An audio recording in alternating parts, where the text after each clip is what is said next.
शरीर माहु नावत्ति जीवो बुच्चई नागिओ संसारो अन्नवो बुत्तो जंग तरंति महेशिनो। हमारे जीवन में शरीर और आत्मा, इन दो तत्वों का योग है।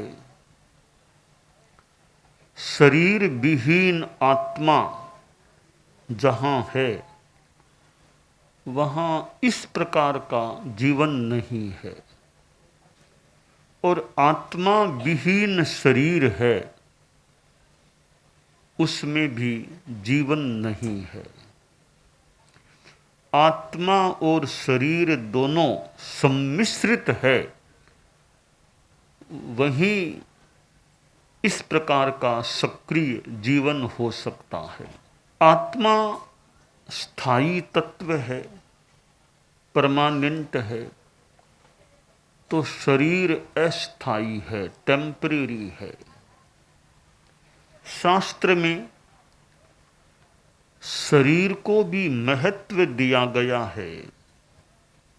कहा गया है शरीर माहु नावत्ति। यह शरीर, इसे नौका कहा गया है।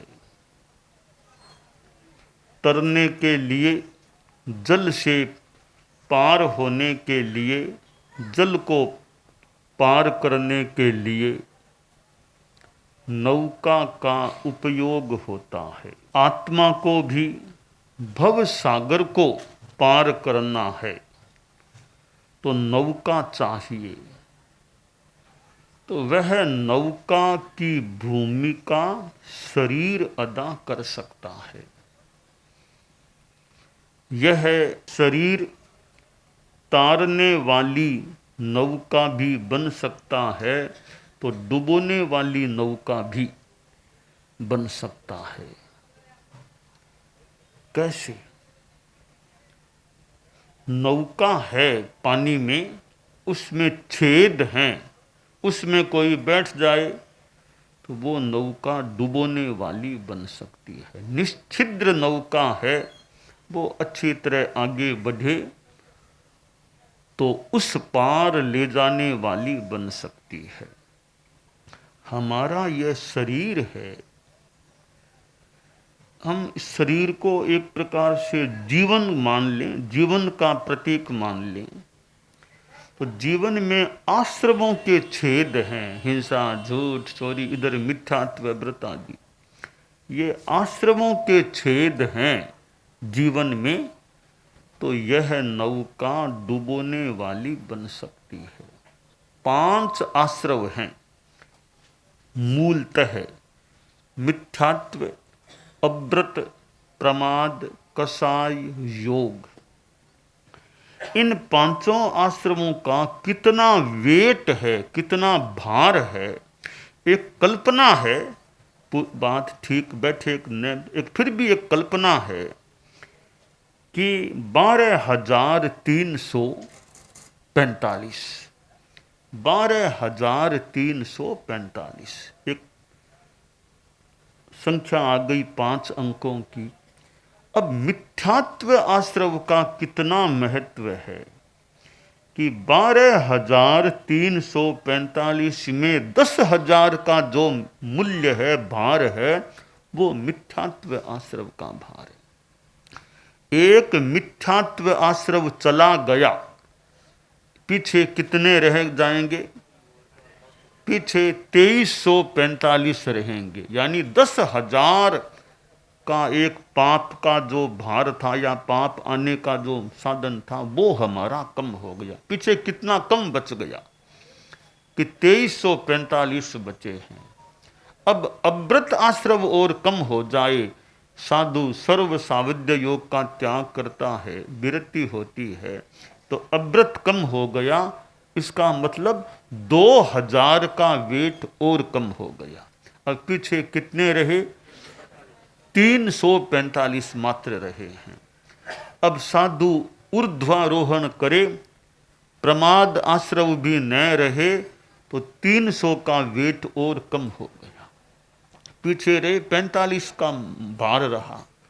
अब जो ही कसाय आश्रव निरुद्ध होगा, यानी मान लो 12वां गुणस्थान आ जाएगा, फिर 40 का भार और कम हो गया, पीछे मात्र 5 का भार रहा। उससे वो थोड़ा पुण्य कर्म का बंध रूप आश्रव है। और जब अयोग संबर हो जाएगा, एकदम अबंध अवस्था, तो वो 5 का भार भी कम हो गया, फिर कर्म बंध की दृष्टि से शून्य हो गया। बहुत ही जल्दी मुक्ति की प्राप्ति हो जाती है। तो 12,345 एका मिथ्यात्व का प्रतीक है, दुआ अव्रत आश्रव का, तिया प्रमाद आश्रव का, चौका कसाय आश्रव का, पांचा योग आश्रव का। हम पांचों को मिला लें तो 12,345। जो जो ये कम होंगे उतनी आत्मा हमारी मानो पाप के भार से हल्की होती चली जाए, पाप आगमन की स्थिति से हल्की होती चली जाएगी। तो नौका, हमारे जीवन में जितने ज्यादा आश्रव हैं, बहुत ज्यादा आश्रव हैं, यानी 12,345 वेट है आश्रवों का, तो मानना चाहिए नौका डुबोने वाली हो सकती। ठीक है, यों मिथ्यात्वी है, वह भी तप की आराधना करके ऊंची देवगति में तो जा सकता है। मिथ्यात्वी है, तपस्या करता है, अभव्य भी है, वह भी नवग्रैवेय तक जा सकता है। अब अभव्य भले 9वें ग्रैवेयक में भी चला जाए, मुक्ति में नहीं जा सकता। तो मिथ्यात्वी की भी जो करणी है, आचार्य भिक्षु जयाचार्य के साहित्य में ब्रह्म विध्वंसनम को देख लें कि मिथ्यात्वी की भी अच्छी शील रूप क्रिया है, वो भी मोक्ष की देश आराधिका है। उससे भी निर्जरा के रूप में तो धर्म के रूप में लाभ जरूर मिलता है, भले मिथ्यात्वी को संबर का लाभ न मिले, निर्जरा का लाभ तो मिथ्यात्वी को भी मिल सकता है, और वह मोक्ष का देश आराधक बन सकता है। अगर मिथ्यात्वी कुछ करेगा तो कभी सम्यक, यानी वो दर्शन मोह की स्थिति वैसी हल्की पड़ेगी, तो कभी वो सम्यक्त्वी भी बन सकेगा। तो मिथ्यात्व गुण, पहला गुणस्थान मिथ्या दृष्टि गुणस्थान। कभी मिथ्या दृष्टि को गुणस्थान कैसे कहा गया? अरे मिथ्या दृष्टि में भी कुछ तो गुण मिल सकेंगे ना, सारे अवगुणी थोड़ी है। मिथ्या दृष्टि में भी कुछ गुण मिल सकते हैं। मिथ्या दृष्टि आदमी है, गाय को गाय मानता है, भैंस को भैंस मानता है, आदमी को आदमी उतना तो उसका सही ज्ञान है ना, उतना ही ठीक है। तो मिथ्यात्वी में जो अच्छाई है, विशुद्धि है, वो विशुद्धि गुणस्थान है, जीवस्थान है। तो मिथ्यात्व पना है, हम उसको गुण नहीं माने। मिथ्यात्वी में जो गुण है, जितना जितना अच्छा ज्ञान है, और क्रिया भी मान लो, मिथ्यात्वी भी कोई भी थोड़ा संयम रखता है, वो भी उसका गुण मान ले।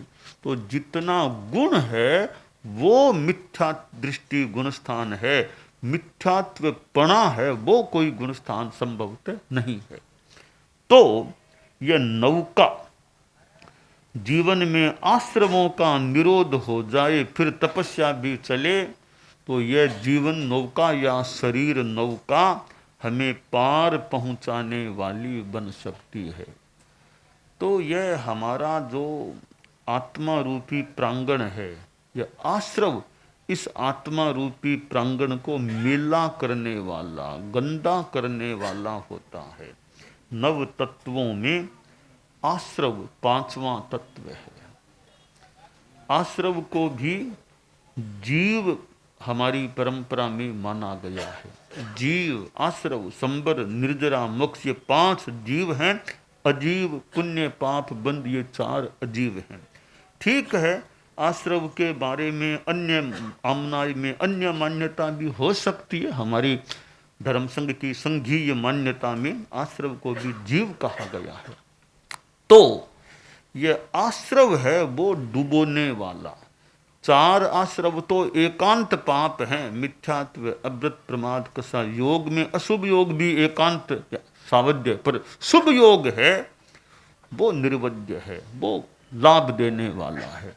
तो ये शरीर रूपी नौका, इसके द्वारा हम भव सागर को तरने का प्रयास करें, संयम और तप की साधना करें, बस इससे तरना हो सकेगा।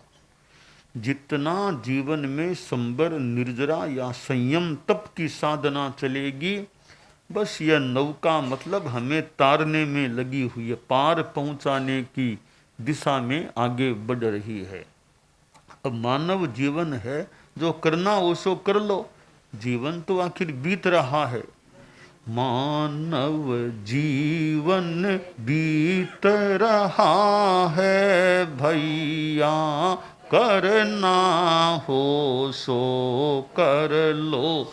मानव जीवन बीत रहा है भैया, संयम तप की नैया द्वारा भैया, भव सागर को तर लो। संयम तप की नैया द्वारा भैया, भव सागर को तर लो। मानव जीवन बीत रहा है भैया, करना हो। तो शास्त्र में जो शरीर को नौका कहा गया है, तो शरीर तो पुद्गल है, क्या नौका कैसे बनेगा? मन में विचार यूं आ रहा है कि संयम तप युक्त शरीर है, संयम युक्त तप शरीर है, वो नौका का काम कर। कोरा शरीर तो पड़ा है, पुद्गलों का है, खा लो पी लो। पर जो संयमी शरीर है, तपोमय शरीर है, तो संयम तपोमय शरीर वो नौका का काम कर सकता है। असंयममय शरीर है, मिथ्यात्व आदि आश्रमों से युक्त शरीर है, अशुभ योगों से युक्त शरीर है, वो डुबोने वाली नौका का काम कर सकता है। तो यह बात मन में आई है कि शरीर को जो नौका कहा गया है, वो कौन सा शरीर? संयम तप युक्त जो शरीर है, जीवन है, वो शरीर नौका के रूप में काम कर सकता है। जो संयमहीन तपोहीन शरीर है और मिथ्यात्व आदि आश्रमों से युक्त जीवन है, वो जो शरीर है वो तो डुबोने वाला भी बन सकता है। तो हम अपने शरीर को नौका बनाना चाहें, बनाना भी चाहिए, तो हमें संयम और तप की आराधना करनी चाहिए। तो यह नौका पूर्ण संयम, सर्वविरति रूप संयम है, साथ में तप भी है। तो यह नौका, शरीर रूपी नौका, हमें पार पहुंचाने वाली बन सकेगी। तो कोरा शरीर तो पापी अपराधी लोगों का भी शरीर तो है, पर वो शरीर पार पहुंचाने वाली नौका नहीं है। संयम तप युक्त शरीर है, वह पार पहुंचाने वाली नौका के रूप में शरीर वह बन सकता है। तो हमारे जीवन में संयम की साधना अच्छी रहे, जितना सावध्य का त्याग हो जाए, इधर तप का आराधन चले। गृहस्थ लोग आप जो हैं, उनके जीवन में भी कितना संयम आए।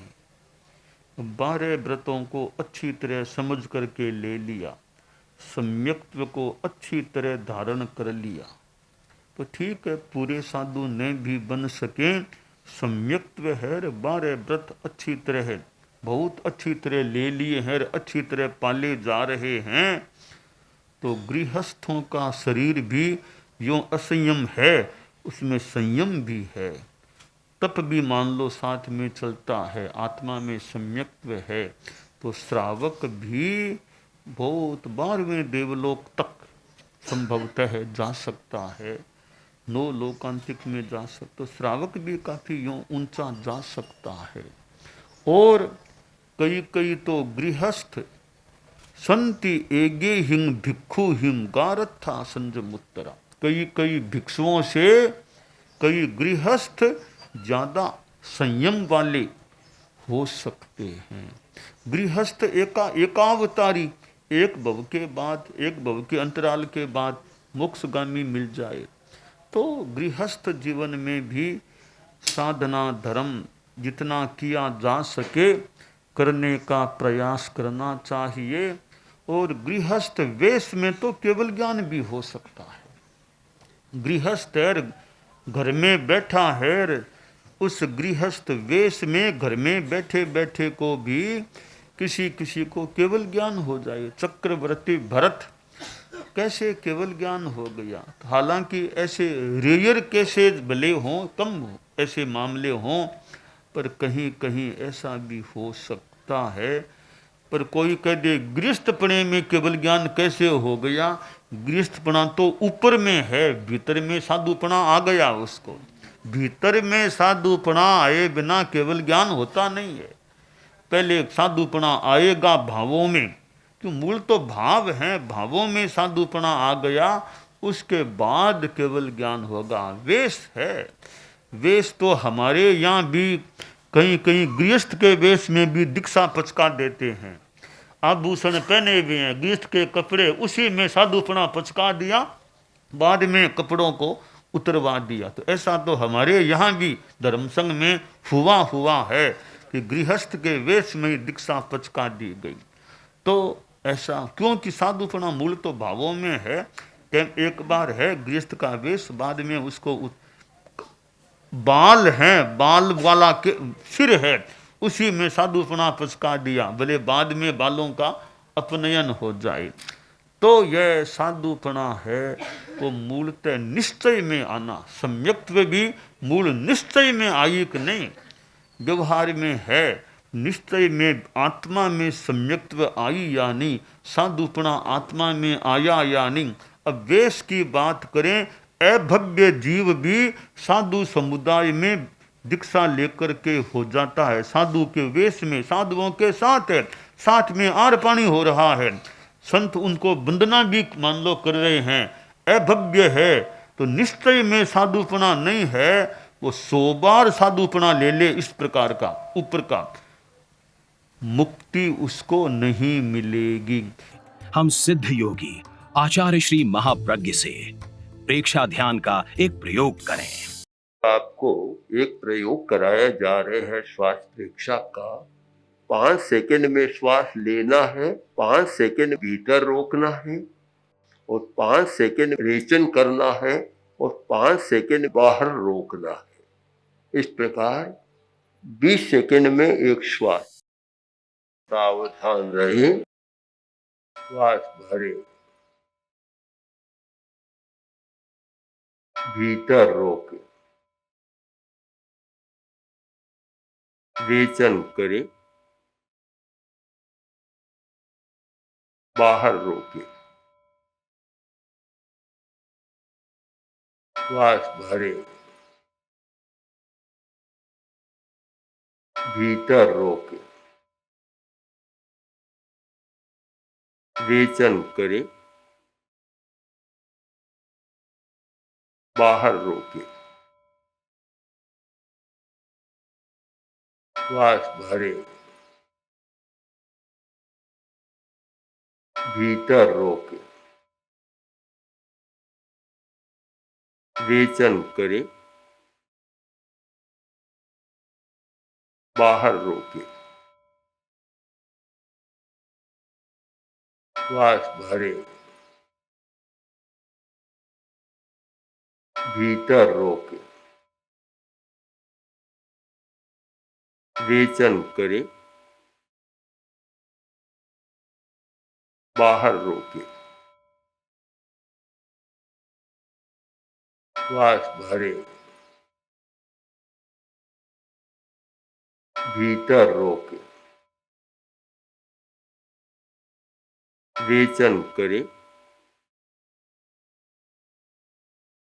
बाहर रोके, श्वास भरे, भीतर रोके, रेचन करे, बाहर रोके,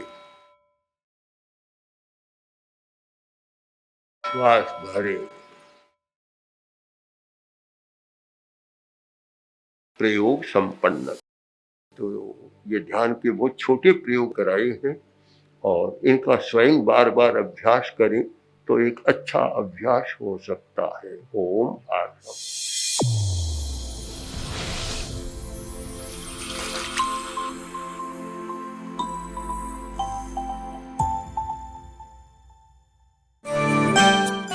एकाग्रता, तन्मयता, अपने आप को मंगलमय अनुभव करते हुए नमो अरहंताणम, नमो सिद्धाणम, नमो आयरियाणम, नमो उवज्झायाणम, नमो लोए सब्बसाहूणम, एसो पंच नमोक्कारो सब्ब पावपणासनो, मंगलाणं च सब्बेसिं पढ़मं हवइ मंगलम।